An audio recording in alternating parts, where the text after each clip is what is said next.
Hello বন্ধুরা, তোমরা দেখতেই পাচ্ছ যে একটি ইম্পর্টেন্ট নোটিশ এসএসজিটির তরফ থেকে প্রকাশিত করে দিয়েছে। তো এখানেতে বলা হয়েছে তোমাদের পিএটি এবং পিএসটি ইভেন্ট মানে রান এবং তার সাথে হচ্ছে ডকুমেন্ট ভেরিফিকেশন এর জন্য তোমাদের ডাকা হয়েছে।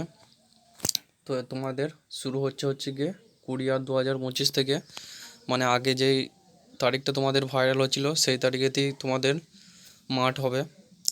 এবং তোমরা এই যে সাইটটা দিয়ে দিয়েছে, তো তোমরা এই সাইটেতে সবাই অ্যাডমিট কার্ড ডাউনলোড করতে পারবে এবং তোমাদের অ্যাডমিট কার্ড এখন থেকেই ডাউনলোড হতে লেগে গিয়েছে। তো তোমরা অতি অবশ্যই অ্যাডমিট কার্ডটি ডাউনলোড করে নিও এবং সবাই প্রস্তুত থেকো, যে কোনো দিন কারোর মাঠ পড়তে পারে।